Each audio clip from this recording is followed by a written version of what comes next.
During the school's annual health inspection, students line up to have their height and weight checked. When Sai's turn comes, she feels embarrassed as the professional calls out her measurements. Afterward, her friends immediately crowd around to ask about her results. Feeling insecure, Sai tries to avoid them, but in her rush, she stumbles and accidentally breaks the door. Noticing her state, Koki approaches her with concern, helping her up and handing back her checkup form without even looking at it. They exchange a brief goodbye, and Sai quickly fixes the broken door in seconds, astonishing her friends. As they watch Koki leave, her friends begin whispering about how cool he looks, speculating that he might be a player. Sai immediately denies it, insisting he's not like that. Her friends then recall that Sai and Koki went to the same elementary school. Sai admits that even back then he was already cool, but he's changed a lot since. In truth, Koki wasn't just a classmate to her, he was also her first love. It's a long story, but what Sai remembers most is that she used to be the tallest in her class. Despite her height, she was quite cute, and students from higher grade levels adored her. They would often gather around her, fascinated by how excited she got over school lunches. While everyone was buzzing around Sai, her attention was drawn to a timid boy nearby.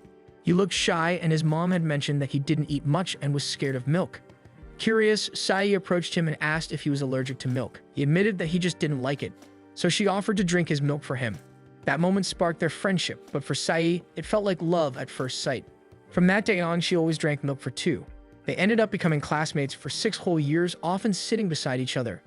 Whenever Koki was called for recitation, Sai would whisper him the answers, which usually got both of them scolded. Still, Koki would always apologize afterward. Since elementary school, Koki would always remind Sai about PE, knowing she excelled in sports. One day during a ball game, Sai noticed a kid aiming at Koki. Without thinking, she jumped in to block the ball, accidentally knocking Koki to the ground. Because of that, he was forced out of the line and eliminated. The other kids started teasing him, and Koki ran away in embarrassment. At lunchtime, they sat beside each other as usual, but neither of them spoke. Sai noticed how much Koki liked takoyaki, even though he wasn't fond of school lunches. Feeling guilty, she apologized and offered him her plate. To her surprise, Koki also handed her his, having noticed her sad expression. So they ended up swapping plates. As they grew older, Koki began focusing on soccer. Even though he was skinnier and smaller than the other boys, Sai always thought he looked big and cool. Back then, she was relieved that none of her friends were interested in him. But everything changed in 6th grade when he suddenly grew tall. By their 3rd year of junior high, everyone around them saw how cool he had become. Sai almost didn't recognize him at first, especially when he greeted her with a much deeper voice. They had started out so close, but their friendship seemed to fade rather than grow. Sai told herself she had to stop having a crush on him, as Koki's sudden popularity made her feel a little lonely. Even if it meant others were finally noticing the side of him she had always admired. Deep down, she knew her feelings were one-sided. And now she couldn't tell anyone she liked him, not when Koki had become someone admired by everyone. The next day in class, Sai follows their usual routine when the teacher suddenly asks who their class representative for the sports fest is. On her way to the meeting, she notices the door she broke yesterday already has a warning note plastered on it. When she reaches the meeting room, she finds Koki there alone. His face lights up when he realizes Sai is the class rep for Class B. Soon, the other class reps also start arriving. The meeting proceeds as usual until the teacher brings out a large piece of fabric from the school banner. He suggests that a few students from each grade work on it, but everyone seems uninterested since it's too big. Seeing this, Koki approaches Sai and asks if she wants to make the banner with him, since she's the only person he knows there.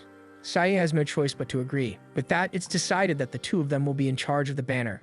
The next day, while Sai is finishing her tennis practice, Koki is already waiting for her by the court. Flustered, she awkwardly announces that they're only going to make the banner. They head to an empty classroom, spread the fabric on the floor, and think of a design. To her surprise, Koki already has a clear plan. He's always been artistic since elementary school, and when he shows her his drawing, Sai instantly agrees with it.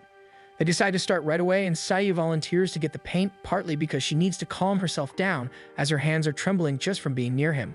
After calming herself, Sai heads back to the classroom, and in no time, the two of them finish the banner. Suddenly, an instructor walks in and scolds them for staying in the room so late. They quickly explain what they're doing and show him the banner. The teacher comments that the design might not be appropriate, but Sai immediately defends Koki's art. Seeing this, the teacher decides to bring the banner to the office and tells them both to head home. As they part ways, Koki suddenly realizes his bike key is missing. After searching everywhere, they still can't find it. Koki is about to give up and walk home, but Sai refuses to let that happen. She encourages him to think carefully about his morning. When Koki closes his eyes to remember, Sai becomes flustered just watching him. To her surprise, he finds the key in his pocket the entire time. Sai is relieved that Koki found his bike key, but it's already late. Koki offers to give her a ride home, telling her to hop on his bike. Sai immediately declines, worried about her weight, but Koki reassures her that it's fine. He even mentions that he often gives his soccer teammates rides and they're heavier than her, so it won't be a problem. As they ride home, their conversation flows naturally. They talk about the upcoming sports fest, with Koki mentioning how Sai is joining the relay because of her speed. Sai, however, secretly tenses up. Koki remembers exactly where she lives, and they end up reminiscing about school lunches, how he used to be picky but isn't anymore, and how lunches have improved now that they're in junior high. Suddenly, a loud popping sound interrupts them. The bike's tire bursts. Sai immediately apologizes, thinking it's because of her weight, but Koki assures her it's just a shard of glass. Despite this, he still insists on walking her home. Koki recalls how she used to let classmates go ahead during obstacle races and gently reminds her not to hold back anymore. As they walk, Koki casually brings up high school. Sai shares that she's going to North High, and to her surprise, Koki is going there too. They realize this is the first time they've talked this deeply in a long while, since they rarely ended up in the same class during junior high. When they reach Sai's house, she reflects on how easy their conversations are. Koki has always been someone who can talk casually with anyone. Even though she wasn't the one who found his key, he still offered her a ride home, because that's just how kind he is. The next day marks the start of the sports fest. A teacher asks Sai to move a huge pile of tug-of-war ropes and suggests she get Koki's help. But since he's surrounded by a group of girls, Sai decides to handle it alone. She struggles to drag the heavy ropes but refuses to interrupt him. Luckily, a few of her teammates arrive just in time to help her out. Then Sai is informed that the cavalry battle is about to begin. In this game, girls are carried by their teammates and try to snatch headbands from opponents on other teams. Sai is positioned at the bottom, supporting a girl on one leg while trying to stay balanced. Because the girls on top are fiercely battling, Sai ends up getting hit several times, but she refuses to let go and keeps holding her up until the end. Their team ultimately wins the match. As Sai catches her breath, she notices how the other girls still look composed and dazzling despite the intense game, while she herself looks completely worn out. The next match is the boys' cavalry battle, so Sai steps aside to give space for the audience. The game begins and Koki leads his team as their general cavalry. The match is intense, but Koki gives his all. In the end, he manages to take down the opposing general, securing victory for his team. The crowd erupts in cheers and Sai can't help but feel proud of him, even though their eyes don't meet. As the sports fest continues, the games proceed one after another. Sai participates enthusiastically, but when she draws her instruction card, it surprises her. It says, "Bring someone you love." Her eyes instinctively land on Koki, but she quickly shakes the thought away and decides to grab her friend Ray instead. They pretend to be in love as they run toward the goal. While resting, Sai wonders who could have snuck that card into the game, but before she can think further, Koki suddenly runs toward her holding his own card for the same scavenger hunt. She pretends not to hear him at first, but he keeps calling her name until he reaches her and pulls her along. They dash toward the leader who is about to read the instructions. Koki tries to stop him, but the leader announces it anyway, a tall girl. With this, Sai awkwardly forces a smile and heads back. She knows what the leader said is true, but hearing it from Koki still stings as she's always wanted him to seek her differently. Tears threaten to fall, but Koki suddenly comes running after her to explain himself. He admits that the card actually said a cute girl, and she was the first person who came to his mind. He was too embarrassed to let the leader say it out loud, so he quickly signaled for him to make something up instead. Hearing this, Sai finds herself growing even more attached to Koki. For the rest of the sports fest, she continues to cheer for him. Time passes and the day of their entrance exams arrives. Both Sai and Koki take the test for North High. Sai tells herself she shouldn't love him anymore, he feels out of reach now. But when the results come out, she realizes there's no rule against falling in love. She looks his way and sees he passed too. There they exchange warm, genuine smiles. On the day of their graduation, Koki approaches Sai and asks to take a photo together, saying his mom requested it. They stand side by side and snap the picture, but Koki suddenly realizes he's standing a little too close. Sai feels flustered but asks him to send her the photo as well. They exchange contact information, telling each other it'll be useful since they'll be in the same high school and they hope to be in the same class. Afterward, they chat about various things like the Kohaku Manju sweets sold during graduation. To Sai's surprise, Koki hands her his Kohaku Manju as a small gift and says he's looking forward to spending high school with her. Sai can't help but admire him deeply. Receiving something from Koki feels like an impossible dream come true. On the first day of school, Sai discovers that she's in the same class as Koki. As she makes her way to the classroom, she reflects on how this time she wants to take her shot, and the universe seems to be giving her a sign to go for it. But before she reaches the door, Hisui suddenly slips down the stairs and Sai instinctively catches her just in time. Right after, she coincidentally bumps into Koki, who sees her in that awkward position. He greets her warmly, clearly happy that they're classmates again. Meanwhile, Sai's mind goes completely blank, thinking about how cool he looks in his new uniform. On the first day of school, Sai arrives in class as the teacher instructs everyone to introduce themselves one by one. Yoda stands and introduces himself normally. Yushin stands next, but he's overly talkative, while Sai quietly takes mental notes, trying to remember everyone's names. When it's Koki's turn, Sai suddenly finds herself dazzled. He speaks about various things about himself that even Sai didn't know. When her turn comes, she stands up and notices that her classmates immediately talk about her height. Flustered, she gives a very brief introduction and quickly sits down again. After school, as everyone is heading home, Koki calls out to her. Her heart skips, but he simply tells her that her skirt is torn. Sai realizes it must have happened earlier when she caught Hisui by the stairs. To her surprise, Koki quickly takes off his jacket and hands it to her to cover up, assuring her no one else noticed. Ironically, he's the one person she didn't want to notice at all. Once Sai gets home, her mom immediately fixes her torn skirt. While in her room, her mom also notices the Kohaku Manju box Koki gave Sai during their graduation still displayed. After she leaves, Sai starts daydreaming about Koki, how he's now in the same class as her, looking so dashing in his school uniform. She even has his phone number saved but can't find a single excuse to text him first. The next day at school, Sai brings his hoodie with her, intending to return it. However, Koki is almost never alone, making it difficult for her to approach him. Meanwhile, Sai observes that Hisui is constantly surrounded by guys from different classes, and she admits she really is cute. As she walks, she hears someone call out from a window. Looking down, she sees Koki waving goodbye to her from outside. Flustered, she rushes over to meet him. She comes downstairs and they accidentally bump into each other. Sai quickly apologizes and hands him the hoodie he lent her. Then Hisui calls out to Sai, thanking her for saving her earlier. The two finally have a proper introduction while Koki excuses himself and leaves. As they chat, Hisui comments on how close Sai and Koki seem, even gushing about how cool Koki is. Sai realizes that even in high school, people still think of him as the cool guy. Hisui continues talking about his introduction and shows genuine interest in getting to know Sai better. Before they part ways, Hisui asks for Sai's contact information. The next day, their teacher gives the class their first task as a united group, which is to pick up trash around the school tomorrow. Sai's group with Koki, Hisui, and 3 others. Yushin takes the role of Rube leader and Yoon comes up with nicknames for everyone. He calls Koki Mr. Handsome, but when it's Sai's turn, Yushin jokingly tries to nickname her Hachiro for being big.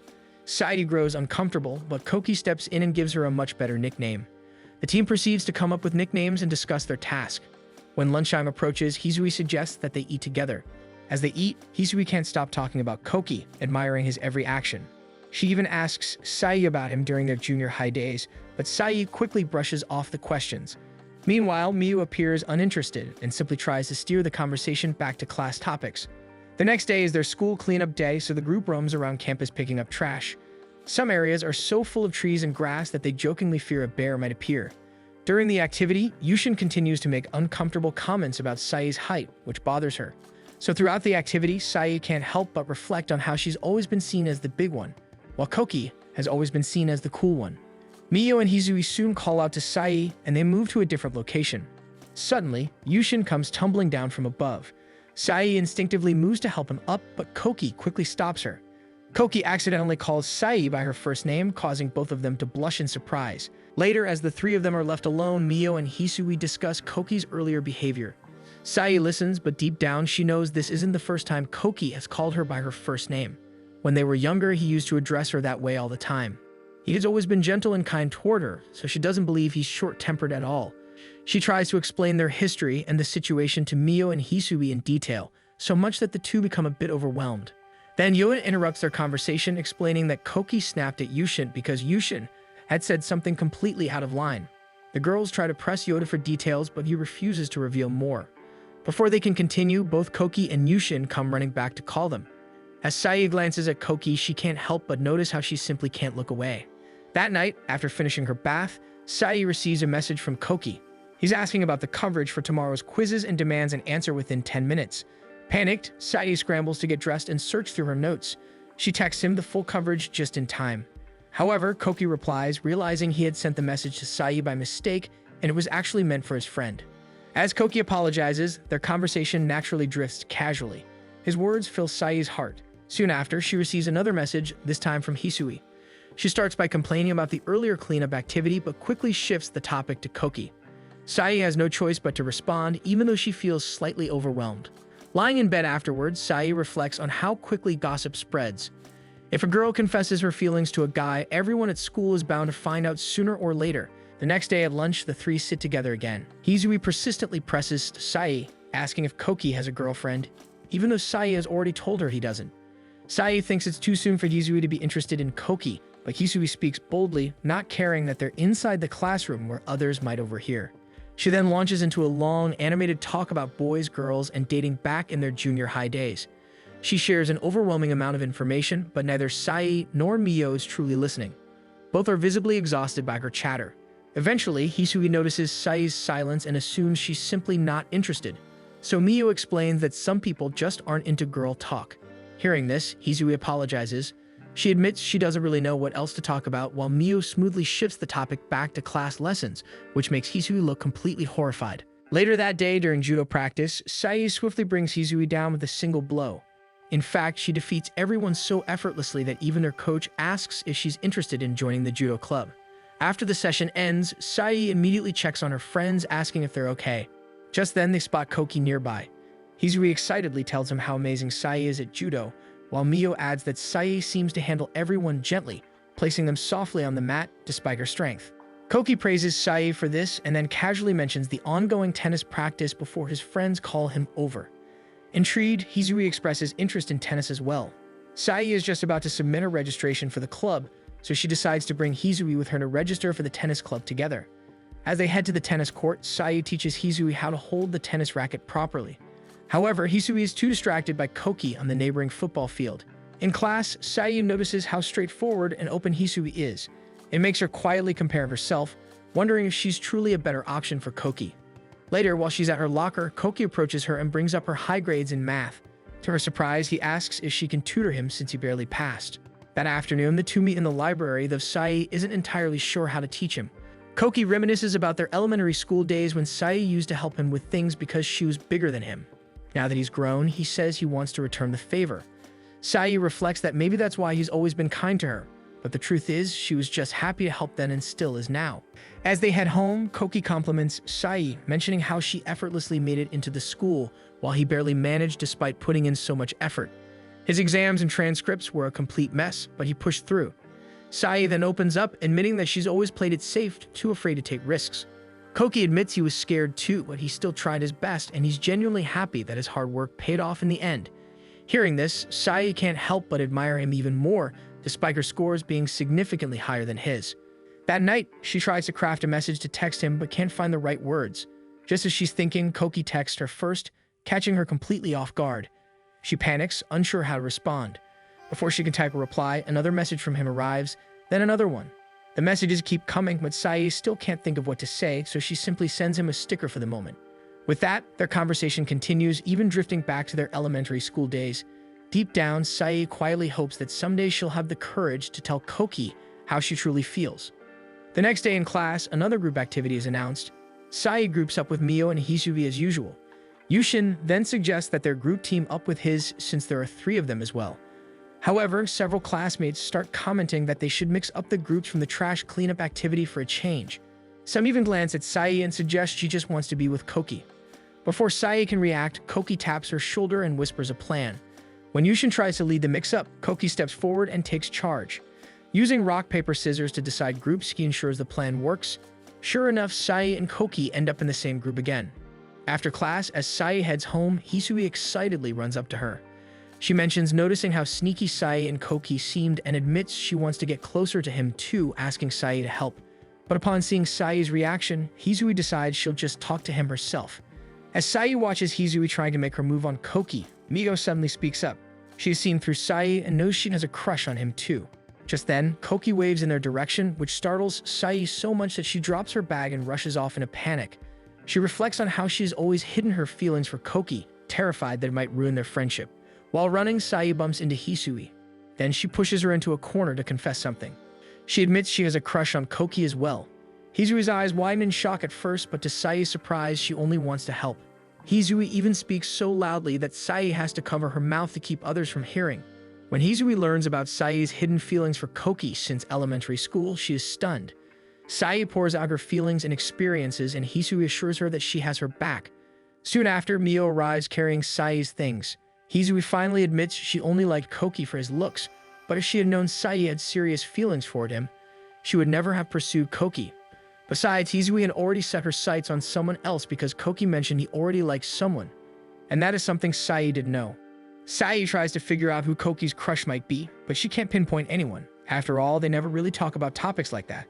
Thinking about it, Sai realizes she's never imagined Koki being interested in anyone before. Mio suggests that maybe Hisui only misheard it, but Hisui insists she's sure. Even so, Mio believes Koki might have just said it without thinking. Rumors and hearsay can easily be twisted by personal bias, so she refuses to believe anything unless she sees it herself. With that, Hisui suggests that Sai ask Koki directly. However, for Sai, it doesn't really matter. She decides she'll just do her best regardless, and Hisui completely agrees with her decision. Hisui also brings up the upcoming school trip, pointing out that since they'll be grouped with Koki, it will give them more chances to talk more closely. That night, the girls are endlessly texting, all excited for the upcoming school trip. Hisui eagerly shares the latest gossip she overheard at school of both Sai and Mio don't seem particularly interested in it. Meanwhile, Sai quietly reflects to herself that she's scared of being rejected, but despite her fear, she still wants to try because she likes Koki so much. On the other hand, Hisui keeps chattering about the trip with Mio, not realizing Mio has already fallen asleep on the other end of the line. Meanwhile, Koki gets ready for the trip, and so does Sai. The next day, Sai bids her family goodbye. They cheer her on and remind her to bring back souvenirs. Soon, the bus arrives, and as she waits, Sai can't help but think about Koki. Even if he likes someone else, she's determined to take her chance. Hisui, as always, encourages her wholeheartedly, ready to support her no matter what. Not long after, the bus departs and Sai settles into a window seat. However, when she hears that another girl wants to switch, she immediately agrees. Her new seat ends up between two boys who won't stop talking about a show, so she offers to switch again. Later on, a girl at the back starts feeling motion sick, and Sai volunteers once more to trade seats with her. Throughout the ride, she keeps moving around, accommodating whoever needs help, until she finally finds a spot where she can stay. As she looks out the window, she remembers that Koki used to get motion sickness too. Then the bus suddenly fills with Yushin's loud singing, belting out a silly tune about waking up early for the school trip. From her seat, Sai can clearly hear the boys laughing and teasing each other. It reminds her of how Koki has always been like that, goofing around with his friends, so she never imagined him having a crush on anyone. Still, she quietly reassures herself that it doesn't matter. When they arrive at the hotel, the instructor tells everyone to leave their luggage and head straight to the training center. One girl starts feeling unwell after the ride, so Sai immediately offers to carry her things, not expecting it to be so many. That's when she spots Koki, who is also carrying his friend's belongings because the latter isn't feeling well. Watching him, Sai assumes again that he's perfectly fine now. Koki and his friends enter the building first while Sai follows behind, her arms completely full of her friend's belongings.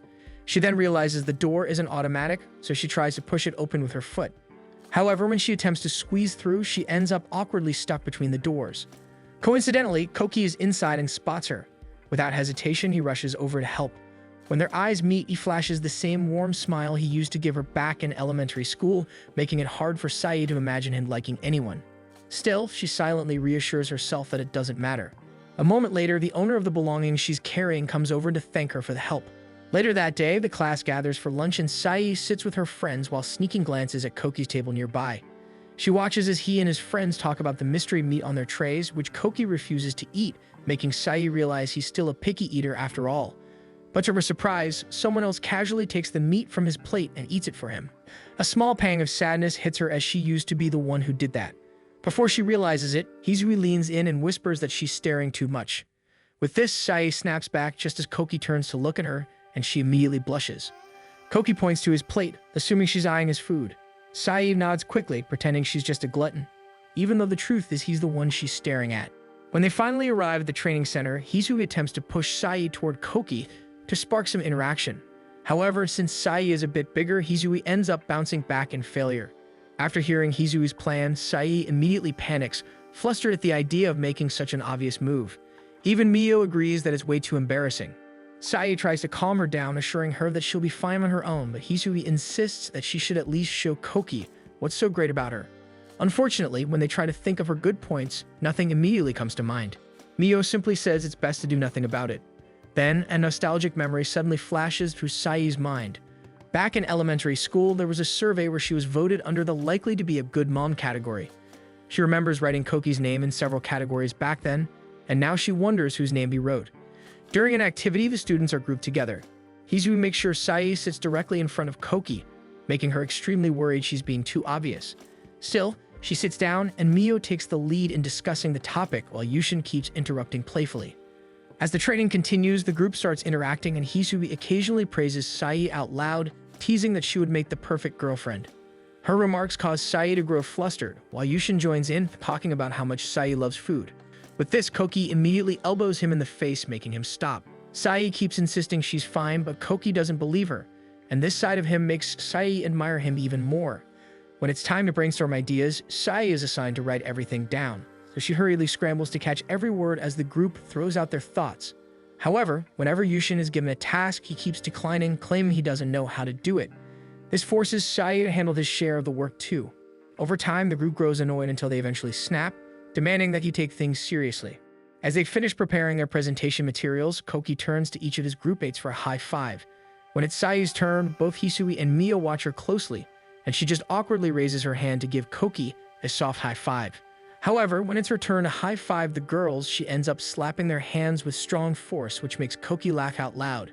As they prepare to leave the training center, Hisui suddenly tells Sai that it looked like she liked Yushin earlier. Sai freezes in shock as Hisui and Mio head to the bathroom, while she chooses to stay behind. Inside the bathroom, the two girls talk about Sai. Mio suggests that Hisui should just let Sai act naturally, but Hisui insists on helping her. Hisui comments on how reserved Sai is, wishing she would make a move toward Koki instead of staying quiet. She genuinely wants to support her friend, even suggesting they sneak into the boys' room at night, but Mio disagrees, saying it's better to observe and let things unfold. Meanwhile, Sai stares at the boxes of treats and starts imagining how Koki might like her. Unexpectedly, Koki appears behind her and comments about the onsen manju, but Sai isn't actually focused on the sweets as she's lost in thought about him. Koki casually picks up a few boxes to bring home as souvenirs. Soon the teacher calls everyone to gather and the students run toward him. In the commotion, a student accidentally bumps into a bottle of wine, knocking it over. Sai instinctively tries to catch it, and Koki moves to shield her. Still, the bottle shatters and Sai ends up with a small cut on her forehead. Koki immediately calls for medical help, and though the teacher says it's nothing serious, Koki insists she receive proper treatment. In the clinic, Sai receives treatment while Koki stays by her side. He repeatedly apologizes for the accident, but Sai insists it isn't his fault. Still, Koki argues that since her face is important, he should have been the one to get hurt. He explains that as a guy, it wouldn't have mattered if he got a wound. The teachers find it odd how casually he says this, so Koki tries to defend himself. His sincerity only makes Sai's feelings grow deeper, even though he might like someone else. Later, while the girls eat, Mio talks about how Koki's popularity grew after the incident. Everyone was touched by how worried he was for Sai. Despite his own mistakes, he looked genuinely desperate to apologize earlier. Sai quietly reflects on how kind he's always been, as that's one of the things she likes most about him. In the girls' room, everyone is busy blow-drying their hair. Mio helps Hisui with hers while they chat about hairstyles. Meanwhile, Sai decides to step out for a bit. Meanwhile, the boys notice an arcade nearby and, despite the rules, decide to sneak a look. Sai happens to spot the group but doesn't see Koki among them, so she looks around and finds him outside, quietly admiring the scenery. She approaches him carefully, but Koki, distracted by his phone, gets startled when he notices her. His phone slips from his hand, but Sai catches it just in time. Then they begin chatting casually. Koki admits he didn't feel like joining the others either. He then checks on Sai's wound, concerned, but she brushes it off, saying it's not a big deal. As he leans closer to inspect it, the scene grows awkward. Koki realizes how close he's gotten and quickly apologizes, explaining that he's just used to talking to his clubmates like that. Then Sai gathers her courage and asks Koki if there's someone he likes. He doesn't answer right away, but eventually guesses that Hisui must have told her something. Koki admits that it's an unrequited crush, as he likes someone who feels out of his reach. He recalls some of his embarrassing moments from elementary school, which Sai knows very well. To him, the girl he likes is like a star shining brighter than the sun. Inside, Sai completely understands because that's exactly how she feels about him. Still, she insists that he's actually really cool. She reminds him of how kind he's always been, like the time he gave her his takoyaki when she was sad and how hard he worked in soccer. None of those things have changed, so Sai tells him that if this girl truly gets to know him, she'll fall for him too. She wishes him the best, but deep down, the only thing she really wants to say is that she likes him. Koki simply thanks Sai for her kind words, acknowledging that she's the one who has known him the longest. At that moment, a flood of memories rushes back to Sai, and she realizes she has liked him all along from the very beginning. Their quiet moment is cut short when the other guys call out to Koki, urging him to join them. As he turns to talk to them, Sai's eyes begin to well up with tears. Koki tells her to keep their conversation just between the two of them, but when he looks back, she's already wiped her tears away with a faint smile. All Sai can do now is silently hope that Koki's feelings will one day reach the girl he loves. Once they're back in their rooms, Isui won't stop pestering Sai about her earlier confrontation with Koki, while Sai focuses on her push-ups, pretending not to hear. Their chatter continues until an attendant checks in to announce lights out, sending all the girls diving under their blankets. Though some quickly drift off, Sai can't stop replaying Koki's face in her mind as she struggles to fall asleep. Suddenly, a faint glow flickers beneath her blanket. Opening her eyes, she finds Hisui and Mio pointing the foam light at her, creeping closer with mischievous grins. Hisui immediately bombards Sai with questions, eager for details, but Mio warns her to slow down before she overwhelms her. With a sigh, Sai finally sits up to face them and admits her plan to avoid Koki entirely, thinking distance will make it easier to forget him. But since they're in the same class, she knows it'll be difficult. Even casual conversations feel dangerous, as if one more word could deepen her feelings. She remembers Koki once saying that his crush was someone beyond his reach. While he gazed distantly that day, Sai only looked at him, realizing how close yet unreachable he felt. As Sai gets lost in thought, Mio suddenly sprays her face with a mist of water, then does the same to Hisui. Both of them yelp in protest, but Mio only says they probably need moisturizing. What Sai really needs, though, is comfort. Seeing her expression soften, Hisui quickly pulls her into a hug, assuring her that she's done her best and that it's more than enough. Hearing those words, Sai's eyes well with tears, and soon Hisui starts crying too. The two of them sob uncontrollably while Mio threatens to spray them again if they don't quiet down. In that moment, she realizes that girl talk isn't so bad after all. Mio and Hisui stay up with Sai, keeping her company until she finally feels at ease. With her friends by her side, Sai realizes how deeply they care for her. Koki may have entrusted her with his secret, but she now believes it was worth it. Knowing the truth, no matter how painful, feels better than pretending nothing happened at all. Later that night, the attendant returns to check on them again. Unaware that all three girls are squeezed together under Sai's blanket, with the spray bottle rolling quietly on the floor beside the bed. The next morning at breakfast, Mio and Hisui make sure Koki isn't around before going to get their food. It isn't really necessary, but Sai still chooses to keep her distance. Just as the two leave to line up, Koki appears with his usual sleepy face and greets her casually. "Good morning." Caught off guard, Sai awkwardly returns the greeting. Then Yushin calls out to Koki from across the room, and he walks away, leaving her frozen in place. When Sai finally goes to get her food, she avoids eye contact, careful not to pass too close to him. But Koki is the first to approach, starting a casual conversation about the meal, which only makes her more uneasy. When they sit down, her plate ends up piled high with meat. From across the room, she catches Koki smiling at her, which makes her flustered. She takes a big bite but struggles to swallow. Her friends rush to help as the class panics.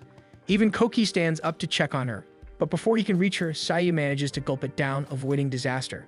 The class gasps in awe at her iron throat, leaving her red-faced and mortified. Later, when it's time for group presentations, Mio suggests that Yushin handle their part alone. Thankfully, Koki volunteers to help him, and the two present together. While they speak, Sai can't help but glance at Koki before quickly turning away, but Hisui and Mio notice right away. As they gather for the bus ride, Sai keeps reminding herself not to get close to Koki. Even when he makes the whole bus erupt in laughter, she forces herself not to react. Watching her struggle makes Hisui emotional, so Mio quietly reminds her to stay strong for Sai. But Hisui's soft sniffles soon draw attention from nearby students who lean over to ask if she's okay. Mio quickly waves them off, saying everything's fine. As Sai hides her feelings, the weight in her chest grows heavier. Still, she tells herself everything will be fine, just like before. She knows that giving her all might leave scars, but that same effort could also bring slow, steady healing. Deep down, she believes she'll get over it someday. Noticing her unease, a classmate offers her a bottle of water, but she declines, pretending she's just sleepy from staying up late. Mio and Hisui quickly back her up, teasing about how little sleep they got from their girls' night.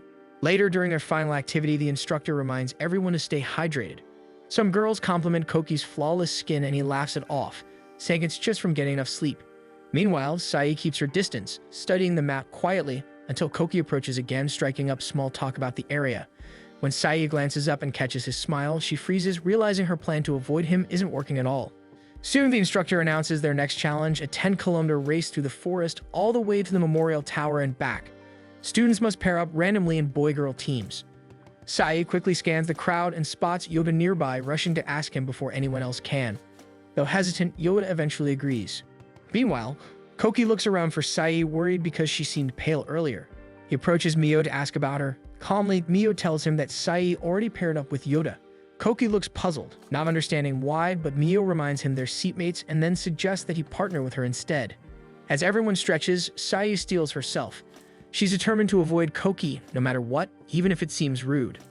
Noticing her tension, Yoda quietly asks if she's sure she can run, but Sai insists she's fine. Ironically, it's Yoda who looks like he might not make it.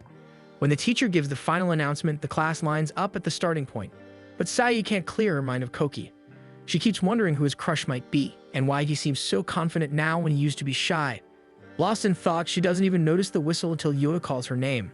Startled, she begins to run, but stumbles on her first step. Luckily, Yoda catches her just in time before she falls, and they continue running together. Several classmates speed past them, but Sai and Yoda push on, refusing to give up. Suddenly, someone screams, claiming there's an eel on the path. They stop, only to find a twisted stick.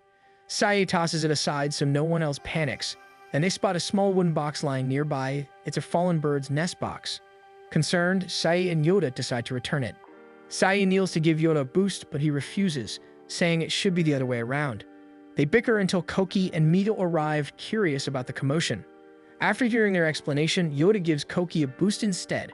Koki climbs carefully, setting the nest box back in place. When he looks down to ask if it's straight, Sai only mumbles a response and turns away. As the four continue along the trail, Sai silently apologizes for acting distant.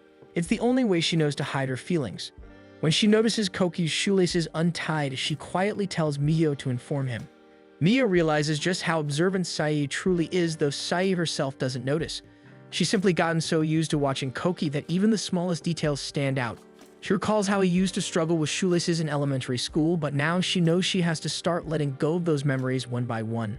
The next task involves rowing across a stream in boats, working in groups of 4. The class groans in protest, but there's no way around it. As groups form, Sai ends up without a team. Hizui urges her to squeeze into theirs, but Sai insists she'll go alone. When she tries to push the boat into the water, she realizes how heavy it is, just as Koki steps in to help. Coincidentally, he's also the last one without a partner, so they end up together. Despite starting last, they quickly catch up with the others. Hizui notices them sharing the same boat, and while some classmates tease that it looks romantic, Mio can tell it's not. The way Sai rows looks more like she's racing the world itself. After a while, Koki tells her to slow down. They're already far ahead. With no escape left, Sai has to face him. Koki starts chatting about random things, and the more they talk, the more Sai feels herself sinking deeper. Then, he suddenly asks if she's been avoiding him. Instead of answering, Sai keeps rowing. She remembers how, even as kids, Koki could always see through her. He'd chat about trivial things first, then cut straight to what really mattered, just like now. Trying to stay composed, Sai says she just doesn't want his crush to misunderstand or think they're together, since that could cause trouble for him. Her voice trembles, but she forces herself to sound firm. Before Koki can reply, their boat slams against a rock, throwing them both into the water. Panic hits as Sai realizes Koki might not be able to swim, but before she can search for him, he surfaces and grabs her hand, pulling her up. When their eyes meet, Koki confesses that he enjoys talking to her, and that he doesn't want her to avoid him anymore. It would only make him sad, especially since there's no guarantee his crush will ever work out. Sai is important to him, and he wants things to stay the same between them. Before she can answer, another group crashes their boat into theirs, splashing water everywhere. Even so, Koki doesn't let go of her hand. Flustered, Sai admits she loves talking to him too, and that she wants them to stay friends no matter what. Koki smiles and agrees, just as Yushin suddenly pops up between them, floating in the water. Chaos erupts as more boats overturn. Sai and Koki flip theirs too, laughing through the mess. Though Koki mutters about saying embarrassing things, Sai feels even more embarrassed herself. Remembering how desperate she was to save him moments ago, she realizes that forcing distance might only hurt her more. Still, for now, she decides to stay by his side a little longer. On the ride home, Yushin asks to sit beside Sai, saying it's easier because she doesn't feel like a girl. Before long, he falls asleep against her shoulder, leaving her frozen in awkward silence. Just then, Koki walks by, notices them, and without hesitation wakes Yushin, dragging him to sit beside him instead. Sai can only watch as her heart flutters from his casual protectiveness. Now, the only thing on her mind is how she's going to explain to Hisui and Mio that she and Koki are friends again. The next day, the class goes through their regular checkups once again, and Hisui immediately asks about Mio and Sai's health. Sai feels relieved to learn that she's only grown a centimeter taller, meaning her growth is finally slowing down. Her weight, however, has skyrocketed, no surprise since she still can't resist eating a lot. As Sai arranges the checkup results on the table, Yoda approaches to greet her. Before she realizes it, a sudden gust of wind blows through the room. The teacher had just opened the door, and the papers scatter everywhere. As she scrambles to pick them up, one particular sheet catches her eye. It's Koki's checkup result, and she's startled to see his grip strength score. It's incredibly high. Her thoughts are cut short when Yoda calls out, thanking her for pairing up with him during their school activity. He admits he hadn't known who to team up with, and had simply wandered around until she invited him. Just then, Koki passes by, flashing his usual bright smile. Sai's heart skips a beat as memories from their school trip come flooding back, memories of how she'd gotten her heart broken by him twice. Later, during break, Hisui insists that Koki is a bad guy, unwilling to accept that Sai and Koki have become friends again. Mio tries to calm her, reminding her to respect Sai's choices. Still, Hisui argues that as long as Koki doesn't let Sai go, she'll never be able to move on or find someone new. Sai reassures them that she'll be fine, that she can move on even while being friends with him. In the past, she thought she had no chance at all, but now that she knows Koki genuinely sees her as a friend, she's grateful.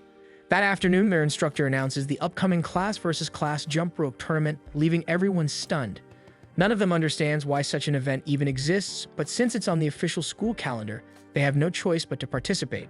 The class needs one boy and one girl to swing the rope, and when the teacher's gaze lands on Sai, the rest of the class follows suit. Unable to refuse, she reluctantly agrees. For her partner, the instructor insists on choosing someone from the sports club. That makes Sai nervous. She barely knows any boys outside her small circle. Just as she's fretting, Koki unexpectedly volunteers to be her partner. Sai freezes in disbelief, while Yushin gets assigned as the official jump counter. During PE, they head to the school gym to practice, but Sai and Koki arrive first. Koki immediately notices how hot it is. The windows are all shut. Because of the heat, Sai decides to change into her shorts. She turns her back to Koki and starts pulling off her pants, making him panic in shock. Sai quickly explains that she's wearing shorts underneath, but his startled reaction makes her flustered. Laughing it off, she teases that it's fine since they're friends, and hearing that word makes Koki smile despite himself. When the rest of the class arrives, it takes a while before everyone gets moving, still awkward and out of sync. Fortunately, Yushin's loud personality helps lighten the mood, and soon he rallies everyone to start. Once he gives the signal, Sai and Koki swing the rope in perfect rhythm while their classmates jump in time. Sai struggles at first, especially since some classmates are taller, forcing her to put in extra effort to keep the rope moving fast enough. When the count passes 10, someone accidentally steps on the rope, stopping their attempt. Yushin encourages everyone to keep going. It's only their first try. They restart, but Mio trips on the rope again, and the same thing happens on the next attempt too. Each time they start over, the class fails on the very first jump, with Mio tripping repeatedly. Suddenly, loud cheers erupt from the neighboring class. They've reached 30 successful jumps. Sai's class can only stare in envy before the bell rings, signaling the end of practice. Disappointed, they quietly file out of the gym. As they walk, Yushin starts teasing Mio about her constant mistakes, but Koki stops him with a light kick to the foot, making him shut up. Behind them, Hisui fumes, knowing Mio didn't mean to trip, but Mio admits that Yushin's words weren't wrong. After class, Sai heads toward her club practice, but notices Mio still in the courtyard practicing her jumps alone. Concerned, Sai approaches and asks what's wrong. Mio admits she's scared of messing up during the tournament and causing trouble for everyone. Sai reassures her gently before leaving. Moments later, Sai returns with Hisui holding a borrowed jump rope from the teacher. She tells Mio they're going to practice together. Hisui eagerly joins in, and soon Koki and Yoda arrive as well, offering to help. The five of them practice earnestly, giving Mio rhythm tips and cheering her on. On their first successful attempt, they manage 15 jumps before collapsing from exhaustion. As they rest and drink water, Mio curiously asks about Sai and Koki's club practices.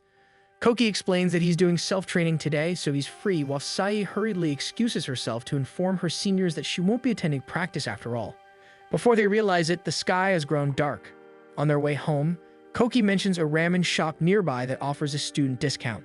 He keeps talking about how good it is, which naturally piques Sai's interest. Deep down, she knows Koki probably brings it up because he sees her as someone who loves food. Still, she reminds herself he's only saying it because they're friends. The next day in PE, the class practices jump rope again. Some still trip from time to time, but their record improves steadily. They notice how much Mio has improved and shower her with praise. Remembering her effort yesterday, many of them feel inspired, and soon the entire class grows genuinely excited for the upcoming tournament. Watching everyone laugh and cheer together, Mio realizes that the true purpose of this activity is to help them bond as a class. Even Sai receives praise from her classmates, who marvel at how perfectly she and Koki swing the rope in sync. They call them a great pair, saying their teamwork is flawless. But the more Sai hears that, the more uneasy she feels. Meanwhile, Yushin continues to draw mixed reactions with his odd antics. When PE ends, Hisui notices Sai's hands have turned red from all the swinging. She offers her some hand cream, and Sai, feeling grateful, asks if she can share some with Koki too. Sai runs down the hallway to catch up with Koki and explains. Without hesitation, Koki holds out his hands toward her. Realizing he wants her to apply it, Sai flusters. She ends up squeezing too much onto his palms, and Koki, noticing, tells her to take half, then lightly brushes his hand against hers to share it. The brief touch makes Sai freeze, and she can't help wondering how much longer she can keep her feelings hidden. When the day of the jump rope tournament arrives, the upperclassmen are bursting with energy, while Sai's class looks overwhelmed. Even with Yushin's best efforts to hype them up, their cheer sounds half-hearted. When their turn comes, they simply promise to do their best. The girls are fired up, the boys relaxed as ever. Once they start, the class moves in perfect rhythm. Each swing flows smoothly, the count climbing past 80 and 100. Gasps ripple through the gym as they keep going, 178 jumps in total before the whistle blows. The class erupts in cheers. Koki turns to Sai, giving her a thumbs up that leaves her frozen for a moment. Then, out of the corner of her eye, she sees him chatting with upper-class girls, and her chest tightens. Maybe her feelings will always stay one-sided. When all the classes finish, Sai's group is announced as the highest scorer in the freshman division. Cheers echo through the gym. As the rope swingers, Sai and Koki are called to the stage to give a short speech, but Koki is nowhere to be found, so the instructor sends Yoda up instead. Completely unprepared, Yoda awkwardly stands beside Sai as they're introduced. They manage to stammer out a few words and even receive a certificate for their victory. Just then, Koki returns, confused about why Yoda went up with her, and Sai explains what happened, embarrassed. After the tournament, Yushin proudly boasts about their win, thrilled that everyone gave their best. Miva feels relieved she didn't trip this time and thanks Sai and Hisui for helping her practice. As everyone packs up, Sai prepares to head to her club when she spots an eraser on the floor with Yushin's name on it. She picks it up and decides to return it. While handing it back, they chat about the tournament until Yushin suddenly blurts out that Sai is big and cute at the same time. Flustered and offended, Sai struggles to respond as Yushin keeps talking, but before things escalate, Koki steps in, grabbing Yushin and scolding him for saying something so inappropriate. When Koki finally lets go, Yushin asks why Koki keeps saving Sai. Mortified, Sai blurts out that they're just friends and runs off. Her friends scold Yushin afterward, but Sai can't stop thinking about those words. Despite everything, she and Koki really are just friends. During club practice, Sai can't get her mind off what happened.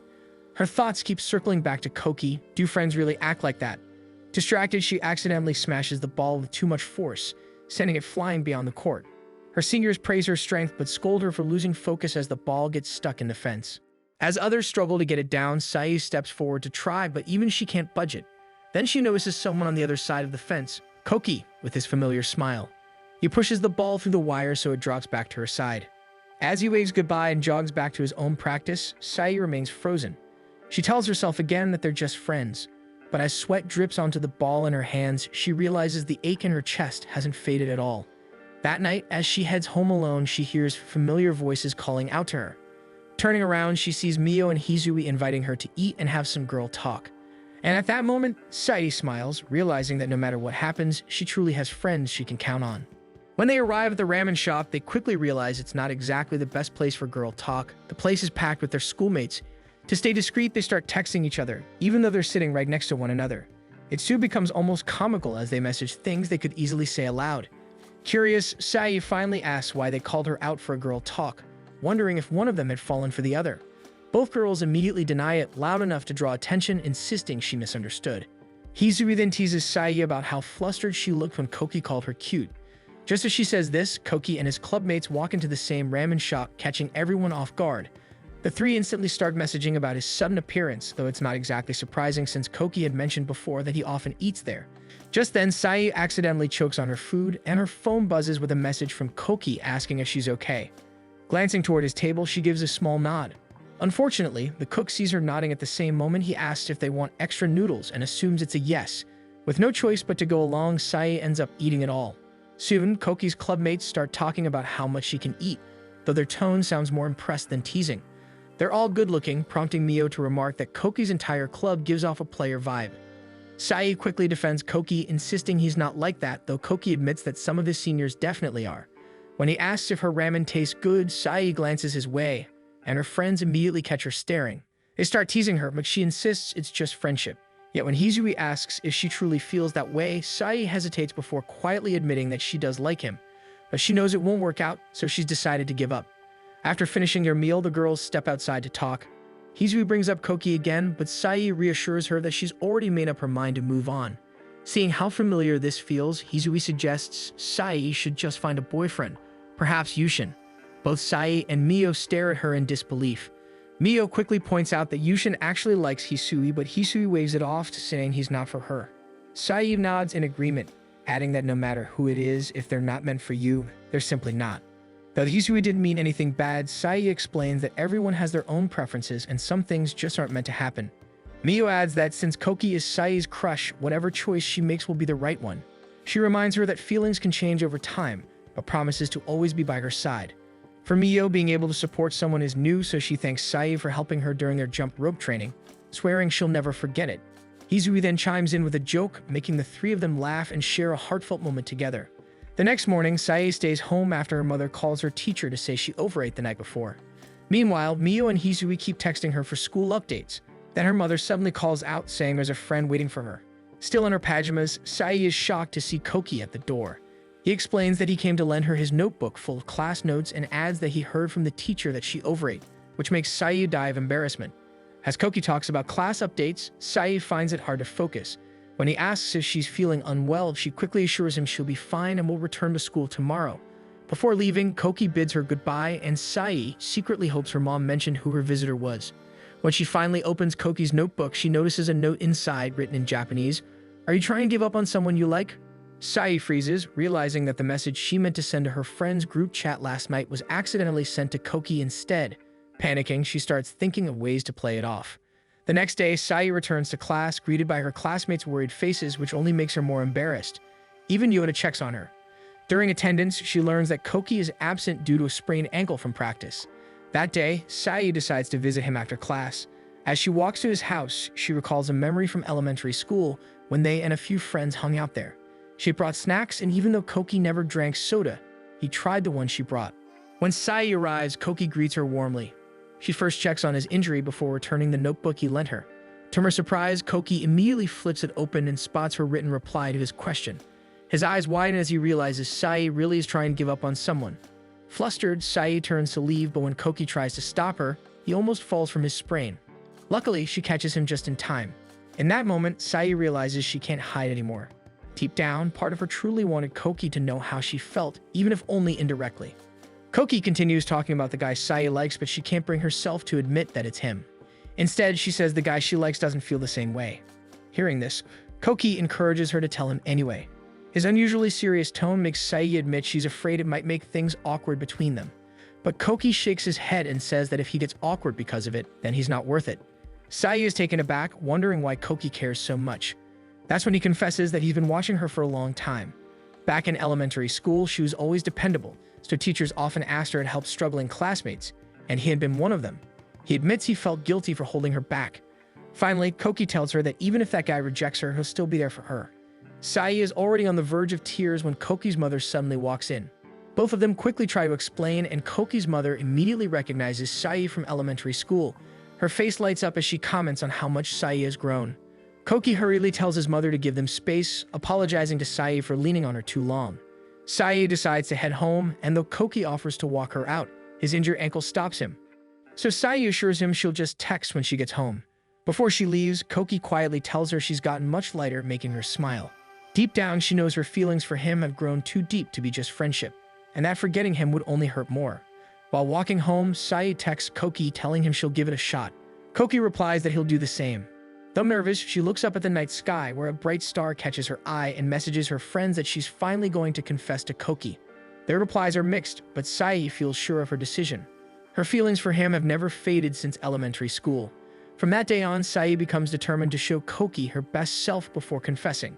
During practice, she focuses harder than ever, and when a stray soccer ball flies her way, she skillfully blocks it with her tennis racket.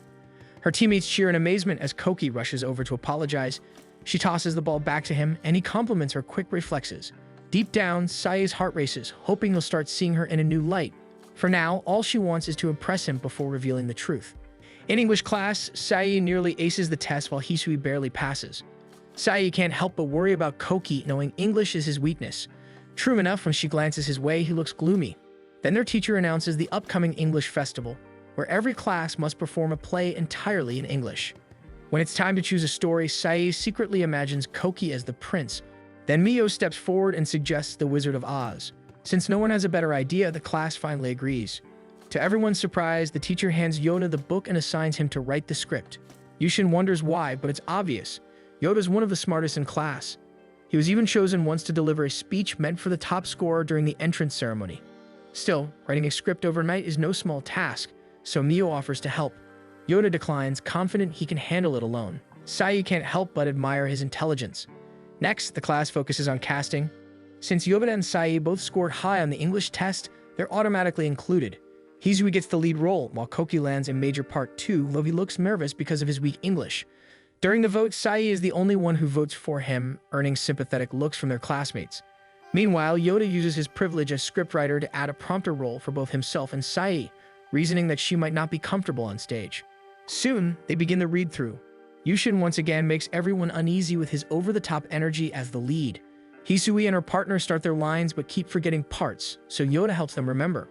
While following along, Sae notices how glossy the scripts are and curiously asks about them. Yoda explains that he laminated them so they're water-resistant, joking that they could even double as umbrellas. When it's Koki's turn, he struggles to pronounce even the simplest lines. His classmates exchange unimpressed looks, and Yushin takes the chance to tease him, knowing full well how much Koki struggles with English. Watching him stumble makes Sae feel guilty for voting him into the role. As they pack up, one classmate spots a script left behind. When they open it, Sae immediately notices the pages filled with handwritten pronunciation notes beside every English word. It's Koki's script. Since her tennis club practices near Koki's field, Hisui teasingly suggests Sae return it to him herself, adding a playful wink. In the locker area, Sae runs into Koki and quickly returns his script. Just then, a few classmates pass by joking about his poor English, making Koki's expression drop. Sae knows how hard he's been working, so she reassures him that everything will be fine. Koki admits he feels like he's always relying on her, but Sae smiles and tells him she actually enjoys helping him. Hearing that, Koki suggests they practice some of his lines together, and Sae agrees. They decide to meet on Sunday at a park near their old elementary school. Before leaving, Koki gets called by his clubmates waving goodbye.